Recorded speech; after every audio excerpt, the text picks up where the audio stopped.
오늘은 에스더 6장 1절부터 11절 그리고 8장 15절부터 17절까지의 말씀으로 함께 은혜 나누도록 하겠습니다. 여러분 성화라는 게 있죠. 기독교에 보면 우리 성경을 배경으로 그린 걸 성화라고 하는데 그 성화를 그리는 기법 가운데 모자이크라는 게 있어요. 오래된 성전이라든지 그리고 성당이라든지 이런 데 보면 창문에 보면 모자이크 기법으로 해서 성화를 그려놓은 것들이 있어요. 이 모자이크는 그 빛이 화려한 돌이라든지 금속, 유리 이런 것들을 갖추고 이렇게 끼워 맞추는 것이죠. 조각조각을 맞추는 것, 그것을 모자이크라고 합니다. 근데 이 모자이크는요, 작가는 다 알겠죠. 작가는 어떤 의도를 갖고 그 조각을 끼워 맞추는 거니까. 그런데 대부분의 옆에 있는 사람들은 그 모자이크를 그리는 과정 가운데 보면 이게 도대체 무슨 그림인지, 무슨 의도로 이렇게 만드는 것인지 모른다는 거죠.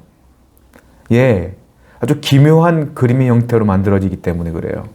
그런데 다 완성되어지고 나면 어떻게 깨달아져요? 아, 그렇구나. 아, 이런 거였구나. 라고 나중에 알게 되죠. 그걸 모자이크라고 그래요. 저는 그렇게 생각해 봐요. 하나님이 우리를 이끄시는 하나님의 섭리도 이와 같이 모자이크와 같다라는 생각을 해요. 저와 여러분들은 하나님이 우리를 이끄시는데 중간쯤 지나도 내 현실 속에서 벌어지는 이런 일들이 왜 이렇게 나에게 힘들게 다가오는지 몰라요. 그런데 시간이 지나 보면 이것이 이런 뜻이었구나 라는 것들을 알게 되죠. 여러분들의 과거를 보십시오. 과거에 보면 그때는 참 힘들었는데 지나고 나면 고기가 끄덕여지죠. 이런 뜻이 있었구나. 하나님이 이렇게 이끌으셨구나. 이 상황에서 하나님이 이렇게 하셨었구나. 라는 것들을 깨닫게 되는 거 아닙니까? 그러니까 하나님의 섭리라는 것은 모자이크와 같아서 그 현실 가운데는 몰라요. 그런데 시간이 흘러보면 그제서야 알게 된다. 그것이 하나님의 섭리다.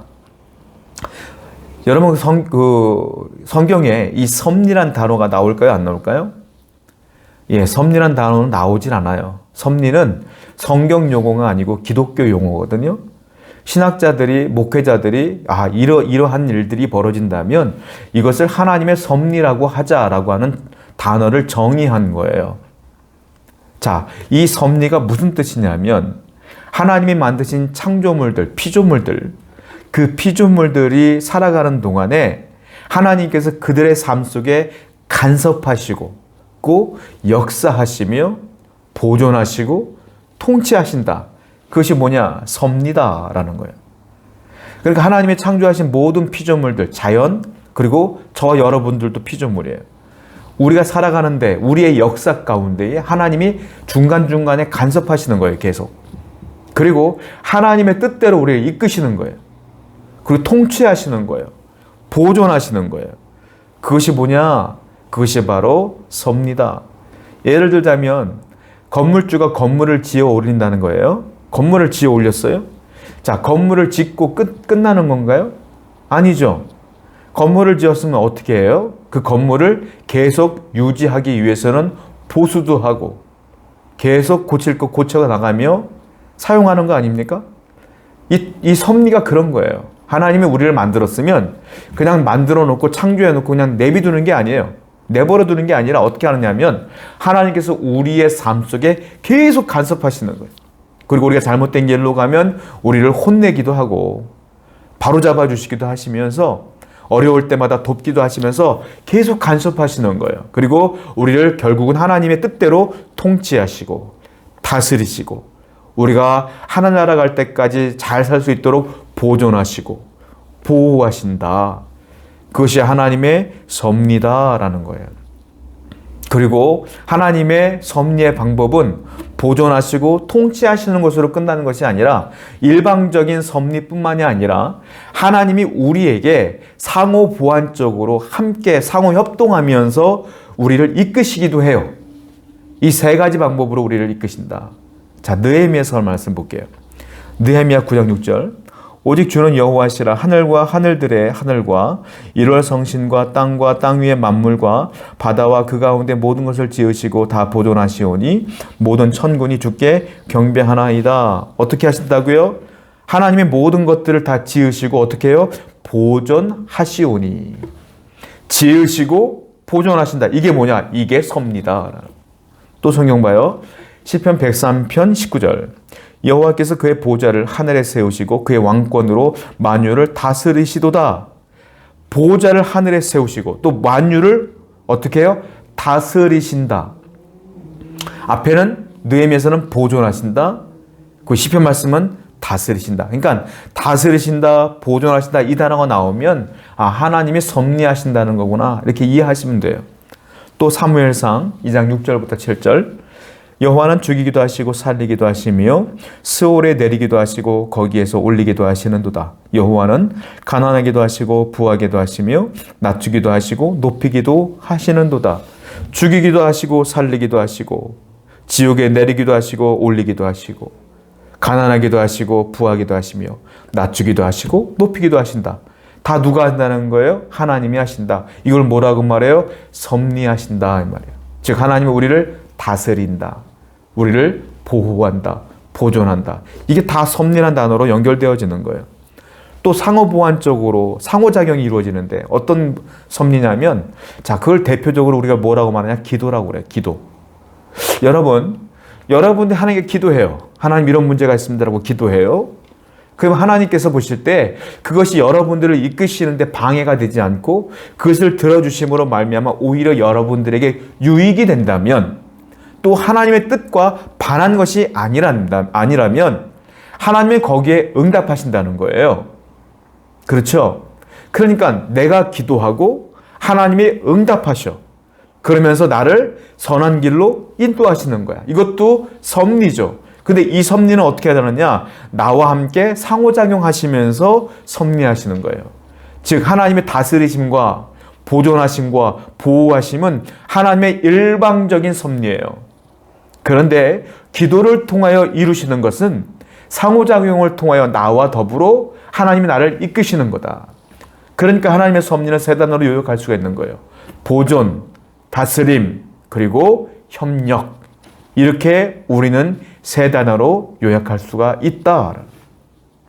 하나님은 그래서 지금도 여러분들을 이끄시고 다스리시며 섭리하신다. 그런데 중요한 건 하나님의 섭리하심의 목적이 있어요. 그 목적은 무엇이냐? 무조건 선하시다. 하나님의 목적은 선하신 거예요.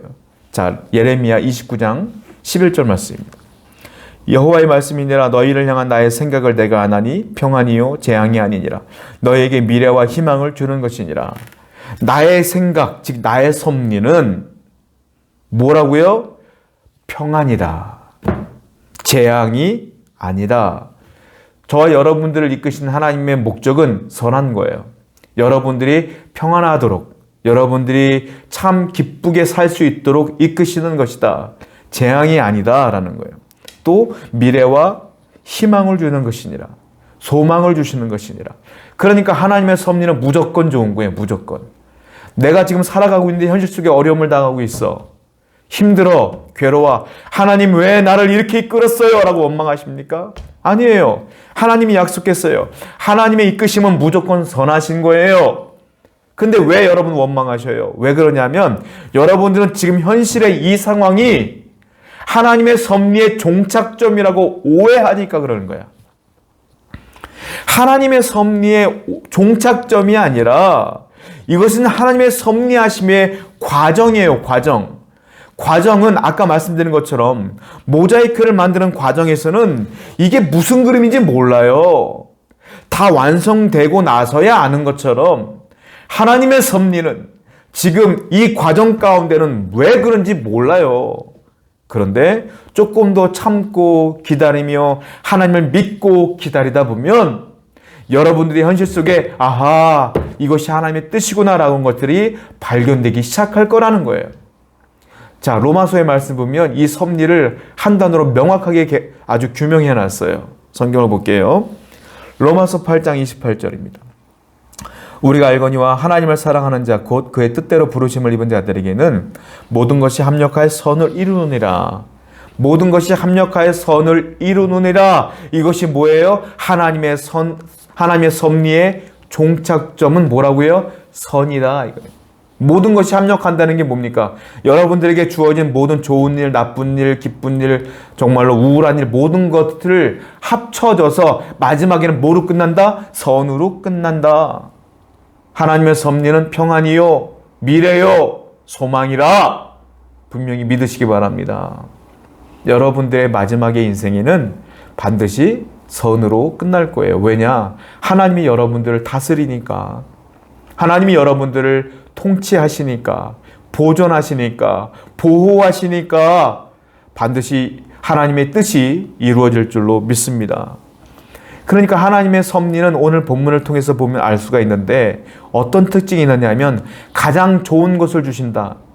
그리고 가장 좋은 때에 주신다. 그리고 가장 좋은 방법으로 주신다 이거예요. 하나님의 섭리의 특징, 가장 좋은 것을 가장 좋은 때에 가장 좋은 방법으로 주십니다. 오늘 본문은 에스더서인데 여러분 에스더서에는요 하나님이란 단어, 여호와란 단어가 하나도 등장하지 않습니다. 한 번도 나오지 않아요. 그런데 성경이에요. 왜 그러냐? 모든 분들이 인정했어요. 뭐를? 이것은 하나님이라는 단어가 나오진 않지만 하나님이 이 모든 것들을 이끄심이 분명히 드러나기 때문에 이것은 성경이다라고 정경에 집어넣은 거예요. 자, 에스더서는 보면 여호와라는 단어는 나와 있진 않지만 너무너무 재미있는 단어, 재미있는 사건들이 많이 일어나요. 요즘 드라마나 영화에 보면 재미있는 게 뭐예요? 반전 드라마, 반전 영화 많이 나오죠? 에스더서에 반전이 나와요, 반전. 그리고 공포도 나와요. 그 여러 가지 영화, 드라마의 재미있는 요소들이 여기 에스더서에 다 등장한다. 근데 그 모든 것들을 주관하시고 인도하시는 게 누구냐? 하나님이다라는 거예요. 특별히 오늘은 에스더에 초점이 맞춰진 것이 아니라 그의 삼촌이었던 모르드게에 초점이 맞추어져 있다. 바사왕 아수에로 왕이 통치했을 때였어요. 자, 이스라엘 유대인들이 여기에 많이 살고 있었어요. 왜 그러냐면 자, 바사 시대 전이 어디냐면 바벨론 시대였어요. 바벨론 시대 때 이스라엘을 점령한 바벨론이 이스라엘 유대인들을 많이 포로로 잡아갔다는 겁니다. 그리고 바벨론 시대가 저물면서 정권이 바뀌어져요. 정권뿐만이 아니라 나라명도 바뀌어요. 자, 그 바벨론에서 뭘로 바뀝니까? 바사로 바뀌어요. 바사로. 그때 왕이 아하수에로 왕이었는데 어떤 일이 벌어지냐면 아하수에로 왕이 오늘 본문을 보면 왕궁 일기를 봐요. 왕중 일기를. 그 일기를 보다가 어떤 사건을 발견하게 되는 겁니다. 근데 그 일들이 오늘 본문에 나오게 되는 것이죠. 자, 그 얘기하기 전에 이 사건의 배경을 보게 되면 지금 어떤 위기에 처한 상태예요. 유대인들과 모르드게와 에스더가 죽음의 문턱까지 가 있는 상태인 거예요. 왜 그러냐면 하만이라고 하는 제2의 권력자가 있었어요. 왕 밑에 있는 제2의 권력자가 유대인들과 모르드게와 에스더를 죽이려고 했었다 이거예요. 모든 사람들을. 그런 상황 속에서 이 에스더와 모르드게가 지금 어떠한 결단을 하는 장면이 나오게 됩니다. 자, 어떤 일이 벌어졌냐면 하만이 왕궁을 출입을 하게 되는데 이때 왕궁에 문지기로 있었던 사람이 누구냐? 모르드게였어요. 이 모르드게가 다른 사람들이 지나가는 것도 아니고 이 하만이 지나가는데 제2의 권력자 하만이 지나가는데 다른 사람들은 하만이 지나갈 때마다 다 절을 합니다. 높은 관리직이었고 왕 밑에 있는 사람이었기 때문에 다 절을 해요. 그런데 이 모르드게는 유일하게 이 하만에게 절을 하지 않는 거예요. 이 모르드게의 관직이 얼마나 대단했는가 우리는 예상해 볼 수가 있죠. 그런데 아무리 대단해도 하만 밑이라는 거예요. 그리고 문지기예요, 문지기. 문지기가 하만에게 절을 하지 않아? 이 사건 때문에 이 하만이 기가 막힌 거예요. 그리고 불쾌해요. 그리고 감히 이 교만이 하늘을 찔렀던 이 하만에게는 감히 나에게 절을 하지 않아? 이 생각 때문에 모르드게를 죽이려고 작정을 합니다. 그런데 모르드게뿐만이 아니라 모르드게가 유대인인 걸 알았어요. 그래서 유대인들까지도 죽이려고 작정을 했고, 그리고 유대인들 가운데 왕후였던 이 에스더도 유대인이었던 걸 알게 돼서 죽이려고 한 거예요. 이 모르드게를 이 사건 때문에 하만이 전체 유대 민족을 말살할 계획을 세우게 됩니다. 근데 이 사실을 에스더는 까맣게 모르고 있었어요. 까맣게 모르고 있었어요. 그때 모르드게가 사람을 시켜서 에스더에게 얘기를 해요. 유대인들이 다 죽게 되었고 너 삼손 나도 죽게 되었는데 너는 가만히 있을 수 있겠느냐? 우리가 죽으면 너도 끝나는 거야. 그때 이 에스더가 어떻게 합니까? 그때서야 내가 죽으면 죽으리이다 유명한 말을 남기고 왕 앞에 나가기로 하죠. 근데 왜 왕 앞에 나가는데 죽으면 죽으리이다 이 얘기를 했습니까? 왜 그러냐면 에스더가 왕으로부터 30일 동안 부르심을 당하지 못했어요. 그 왕이 에스더를 불러야 돼. 에스더야 내 앞에 나와라 하고 불러야 되는데 30일 동안 에스더를 부른 적이 없어. 그런데 무슨 일이 있느냐면 에스더가 왕이 부르지 않았는데 왕 앞에 나가면 왕 옆에 호위군사가 있단 말입니다. 왕이 부르지도 않았는데 누가 나타나면 이 호위군사들이 어떻게 하냐? 죽여버려요. 왜? 왕을 지켜야 되기 때문에. 그리고 왕이 부르지 않았는데 감히 그 왕 앞에 나간다? 이것은 사형당할 죄예요. 사형당할 죄. 그러니까 에스더가 왕이 부르지 않았음에도 불구하고 내가 죽으면 죽으리라 하고 왕에게 부탁하기 위해서 나가는 장면이다. 다행스럽게도 왕이 이 에스더를 죽이지 않습니다. 그리고 어여삐 봐요. 그리고 에스더의 말을 듣게 되는 것이죠. 그런데 에스더가 왕한테 바로 말하는 것이 아니라 상황을 좀 보면서 이야기하려고 했던 거예요. 자, 그런데 어떤 일이 벌어집니까? 그 가운데 이런 일이 벌어지는 거예요. 그런 상황 가운데. 자, 에스더 6장 1절부터 2절입니다. 그날 밤에 왕이 잠이 오지 아니하므로 명령하여 역대일기를 가져다가 자기 앞에서 읽었더니 그 속에 기록하기를 문을 지키던 왕의 두 넷이 빅다나와 데레스가 아하수에로 왕을 암살하는 음모를 모르드게가 고발하였다 하였는지라. 자, 문을 지키던 넷이가 있었어요. 두 넷이가 빅다나와 데레스가 있었어요. 그리고 모르드게도 문을 지키는 사람이었어요. 근데 이 두 넷이가 왕을 죽이려고 하는 암살 계획을 짠 거예요. 근데 모르드게가 그것을 우연히 듣게 된 겁니다.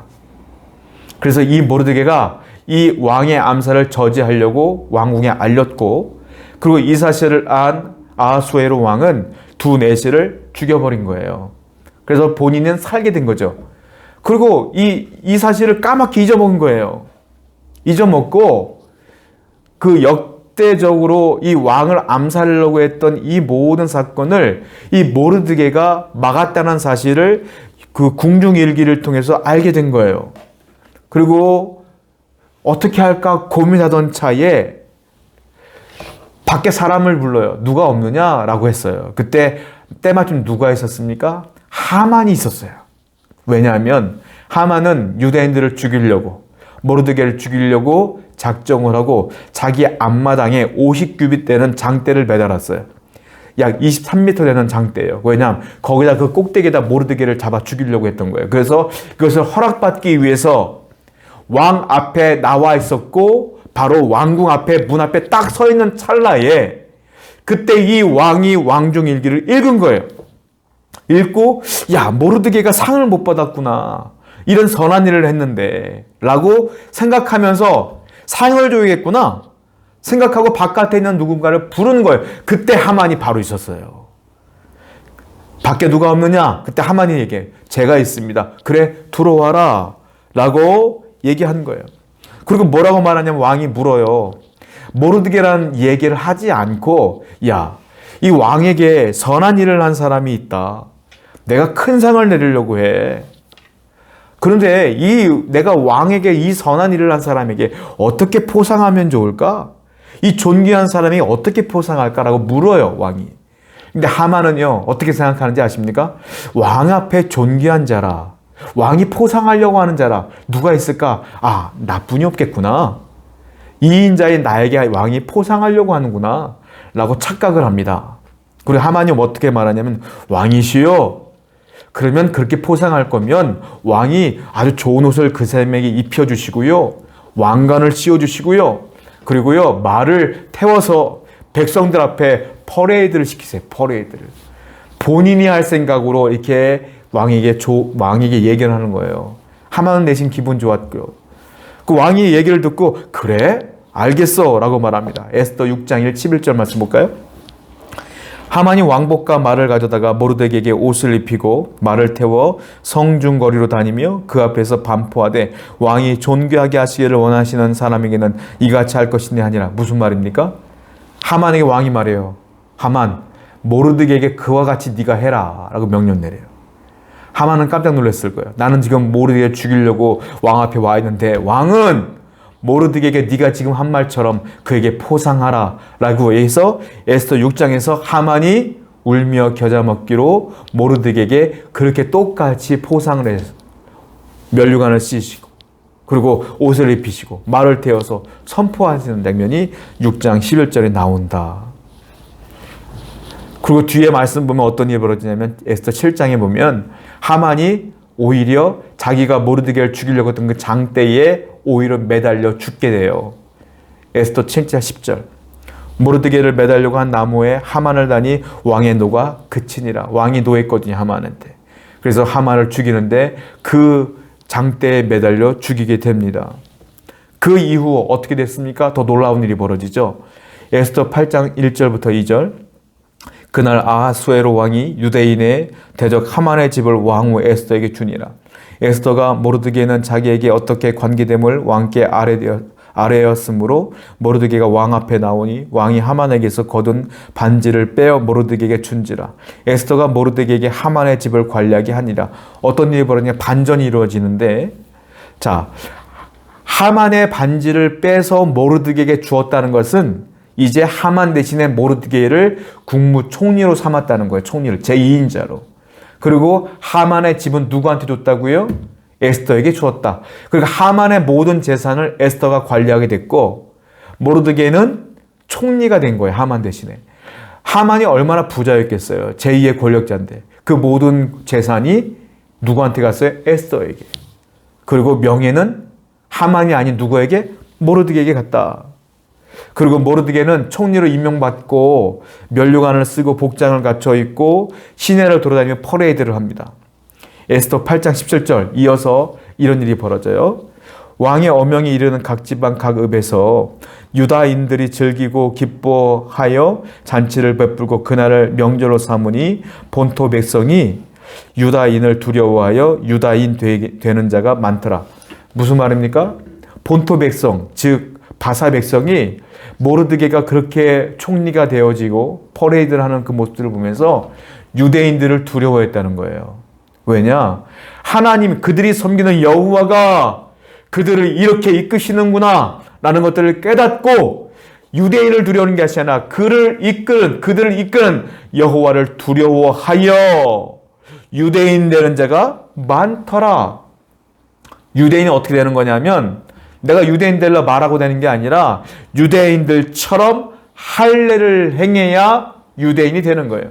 그러니까 바세인들 가운데에 유대인들처럼 할례를 행한 사람들이 많아졌다. 즉 하나님의 뜻이, 하나님 나라가 점점 확장되어지는 거예요. 이런 일들이 벌어졌어요. 신앙 고백을 하며 하나님을 섬기는 백성들이 많아졌다. 그리고 이날을 기념하는 유대인의 명절이 있어요. 그 명절이 뭡니까? 불임절이라고 그래요. 불임절은 언제 지키는 거냐면 아달월 14일과 15일 이틀 동안 지키되는데 아달월이 어디냐면 지금으로 말하면 12월 달을 말해요. 그러니까 12월 14일, 15일이 유대인들에게는 불임절이라고 해요. 불임이 뭐냐면 무슨 뜻이냐면 제비, 추첨 이런 뜻이에요. 불임은 부르에서 왔는데 부르의 뜻이 원래 제비, 추첨이라는 뜻인데 부르의 복수형이 뭐냐? 불임이라는 거죠. 그래서 불임절 무슨 뜻이냐면 하만이 그날 모르드게와 유대인들을 죽이려고 하려고 마음먹은 날이에요. 즉 제비를 뽑아서 그날 정했다 이 말이에요. 그런데 하나님은 그 날을 오히려 반대로 유대인들에게 승리의 날로 바꿔놓으셨다. 그래서 그것을 불임절, 그래서 이 날을 명절로 유대인들을 지켜요. 하나님의 뜻을, 하나님의 역사를, 하나님의 섭리를 기른 날이 불임절이다라는 거죠. 놀라운 반전이에요. 유대인들의 적은 그날 유대인들을 죽이려고 했지만 하나님은 그날을 계기로 승리의 날로 바꿔 놓으셨다. 아주 흥미진진하지 않습니까? 우리의 인생은 어떻게 될지 모르는 거예요. 지금 현실이 여러분들에게 고통일 수 있지만, 어려움일 수 있지만 그날이 불임절이 될 수도 있는 거예요. 하나님의 그날을 통하여 여러분들에게 역사하는 날이 될 수도 있는 것이다. 하나님의 섭리는 이와 같이 몰라요. 내가 죽을 날 같아. 어떻게 하지만 그날이 죽을 날이 아니라 내게 승리의 날로 바뀔 날이 온다. 하나님의 섭리의 목적은 뭐라고요? 여러분들에게 평안을 주기 위함이다. 기쁨을 주기 위함이다. 시편 말씀 볼게요. 시편 146편 5절입니다. 야곱의 하나님을 자기의 도움으로 삼으며 여호와 자기 하나님에게 자기의 소망을 두는 자는 복이 있도다. 그러므로 하나님께 소망을 두시기 바라요. 그리고 하나님께 도움을 구하는 자가 되길 바라요. 그러면 사람들이 뭐라고요? 복이 있도다. 왜? 하나님이 그를 이끄니까, 섭리하시니까 복이 있다. 그러면 저와 여러분들은 이제부터 하나님의 섭리를 분명히 믿으셔야 합니다. 하나님의 이끄심과 보존하심과 보호하심과 통치하심과 다스리심을 분명히 믿으셔야 합니다. 할렐루야. 그러면 신앙인으로서 믿어야 된다면 어떤 신앙을 갖고 이 하나님의 섭리와 다스리심을 믿어야 될까요? 우리는 모르드게를 통하여 그 신앙을 배울 수가 있어요. 첫 번째, 무엇보다 여러분들의 신앙의 순결성을 유지하시기 바라요. 모르드게처럼. 모르드게는 하나님을 믿는 그 순결한 신앙을 유지했기 때문에 하나님의 섭리가 그를 통하여 역사했다라는 겁니다. 자, 에스더 3장 2절입니다. 대궐 문에 있는 왕의 모든 신하들이 다 왕의 명령대로 하만에게 꿇어 절하되 모르드게는 꿇지도 아니하고 절하지도 아니하니. 여러분들이 이 성경 구절만 읽으면 모르드게가 참 교만한 사람이다. 어떻게 그래도 하만이라고 하는 자기의 상관이 나타나면 절을 해야지 라고 생각할 수 있어요. 왜 모르드게는 절을 하지 않아? 라고 생각할 수 있어요. 그런데 이 절의 의미, 모르드게가 절하지 않은 의미를 알아야 돼요. 이게 무슨 말이냐면 그들이 절하는 건 인사치레 절하는 게 아니라 나는 당신의 왕과 당신을 섬기겠나이다 라고 하는 신적인 종교적인 절이에요. 이것은. 그러니까 모르드게는 죽을지언정 내가 당신을 섬기지 않을 거예요. 나는 하나님만 섬길 거예요 라는 뜻으로 절하지 않은 겁니다. 10계명에 나 외에 다른 신을 섬기지 말라, 이 계명을 지키기 위해서 그는 철저하게 목숨을 바쳐 목숨을 내어놓고 신앙의 순결성을 유지한 거예요. 하나님은 그 신앙을 예쁘게 본 거예요. 이 신앙의 순결성이 여러분에게 있어야 될 줄로 믿어요. 저 여러분들에게는 이 세상을 살아가고 있지만 세상에 가진 유혹과 미혹과 우리에게 좋게 하고자 하는 여러 가지 열망들을, 안목의 정욕, 육신의 정욕을 다 우리에게 만족시킬 만한 것들을 제시한다 할지라도 하나님을 믿는 그 신앙의 순결성을 잊어서는 안 된다. 세상 사람들과 똑같은 부류로 살아가서는 안 된다. 그걸 뭐라고 말합니까? 구별된 삶을 살아라. 구별은 뭐예요? 다른 삶을 사는 거예요. 이걸 뭐라고 말하냐? 이걸 거룩이라고 그래요. 우리는 구별된 삶, 거룩한 삶, 순결한 삶을 살아야 될 줄로 믿습니다. 이게 모르드게의 신앙이었다. 두 번째, 하나님의 섭리가 우리를 통해 이루시려면 우리는 어떻게 신앙생활을 해야 될까요? 순결한 삶을 사는 것은 어쩌면 가능할 수 있어요. 근데 더 어려운 게 있어. 뭡니까? 일관성이에요. 이 신앙을 끝까지 유지하는 일관성이 더 어렵다. 그런데 모르드게는 순결한 신앙뿐만이 아니라 일관적인 신앙까지도 하나님께 가지고 나아갔기 때문에 하나님의 축복이 그에게 넘쳤던 거예요. 여러분들에겐 이 일관성이 있나요? 자, 어떤 일이 벌어졌어요? 하만이 유대인들을 죽이려고 했어요. 왜? 모르드게가 절하지 않았어. 사람들이 얘기했을 거예요. 유대인들이. 아니 당신은 왜 절하지 않아서 우리 모든 민족들을 죽이려고 합니까? 당신뿐만이 아니라 당신의 조카도 죽을 것이고 우리 다 죽을 거 아닙니까? 라고 사람들이 아마 유대인들이 모르드게를 와서 설득할 수도 있어요. 당신만 죽으면 안 될까요? 이렇게 말한 사람도 있을 수도 몰라요. 그런데 모르드게는 꿈쩍도 하지 않아요. 절대로 이 위기 상황 가운데에 하만을 찾아가서 죄송합니다. 제가 잘못했어요. 지금 절할게요. 꾹꾹 절하지 않아요. 끝까지 절하지 않아요. 이게 쉬울 것 같습니까, 여러분? 이게 굉장히 어려운 거예요. 내가 절하면 용서해 줄 수 있을 것 같은데, 내가 절하면 이 최악의 상황은 벌어지지 않을 것인데, 이런 생각이 드는 순간 그는 흔들릴 수 있죠. 그런데 모르드게는 흔들리지 않습니다. 끝까지 하나님을 향한 신앙을 유지하는 거예요. 일관적으로. 에스더 4장 3절입니다. 왕의 명령과 조서가 각 지방에 이름에 유다인이 크게 애통하며 금식하며 울며 부르짖고 굵은 베옷을 입고 재에 누운 자가 무수하였더라. 이게 뭐예요? 길거리 나아가서 금식하는 자가 너무너무 많아. 울며 통곡하는 사람들이 너무 많아. 우린 끝났어. 다 죽었어. 모르드게가 절하지 않았대. 그래서 그런 거야. 라고 울며 통곡하며 회개하며 금식하는 사람들이 너무 많아. 그걸 모르드게가 다 보고 있다는 거예요. 또 보세요. 에스더 5장 9절. 그 와중에 모르드게의 모습이 나옵니다. 그날 하만이 마음이 기뻐 즐거이 나오더니 모르드게가 대궐문에 있어 일어나지도 아니하고 몸을 움직이지도 아니하는 것을 보고 매우 노하나. 이게 무슨 말이냐면 왕이 이 하만의 명령에 수긍을 한 거예요. 그래서 유대인들 죽여 명령 내린 거예요.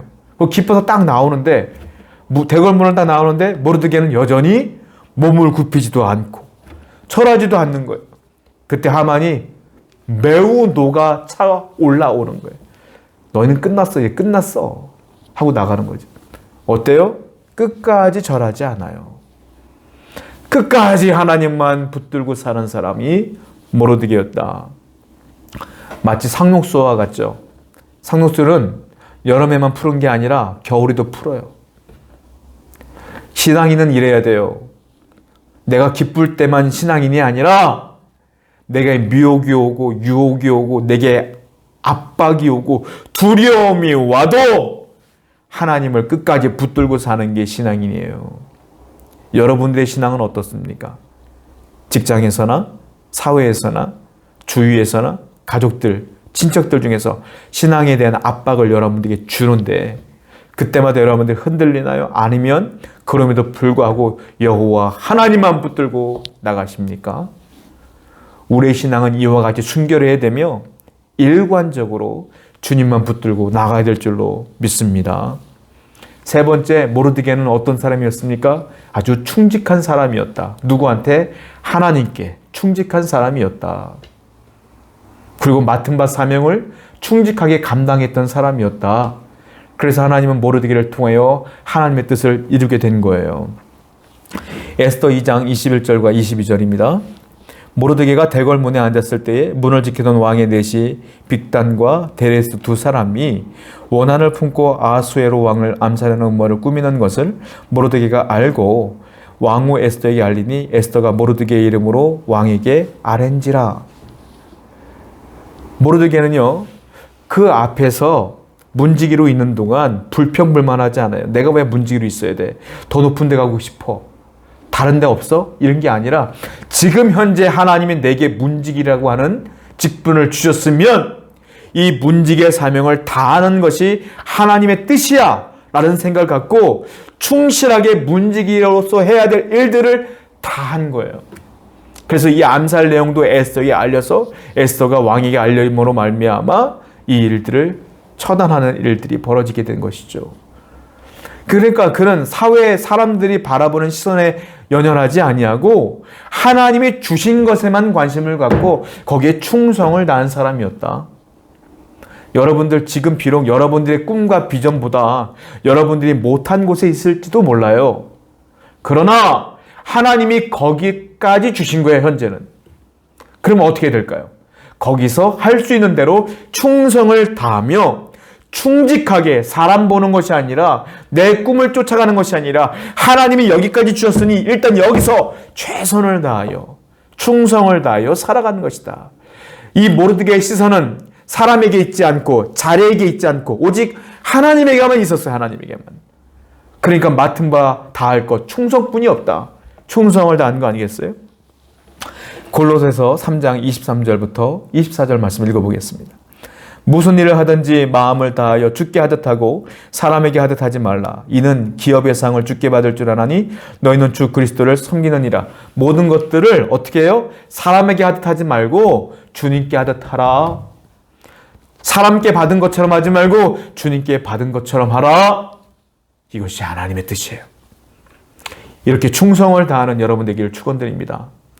순결한 믿음을 가지시며 일관적인 믿음을 가지시고 충직한 삶을 살아갈 때에 하나님의 은혜가 넘친다.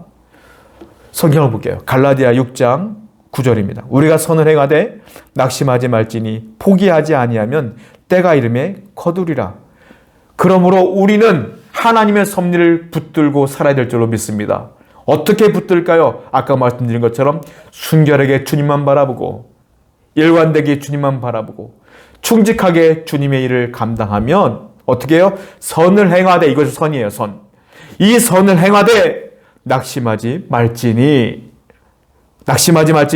포기하지 아니하면 때가 이름에 거두리라. 이때는 언제요? 가장 좋은 때에 가장 좋은 것으로 가장 좋은 방법으로 하나님이 반드시 이루어 주십니다.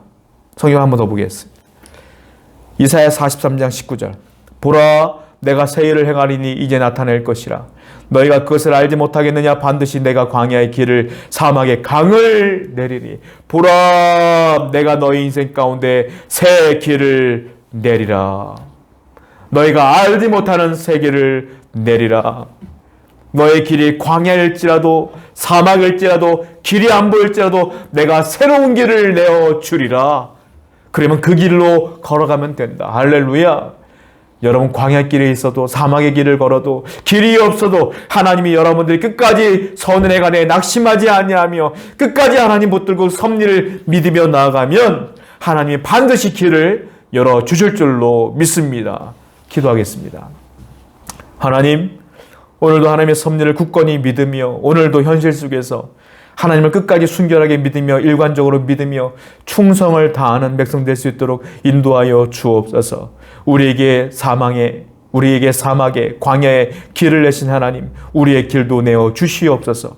그리함으로 하나님께 영광을 돌리며 하나님의 섭리 가운데 감사하는 삶이 될 수 있도록 인도하여 주옵소서. 예수님의 이름으로 기도드렸습니다. 아멘.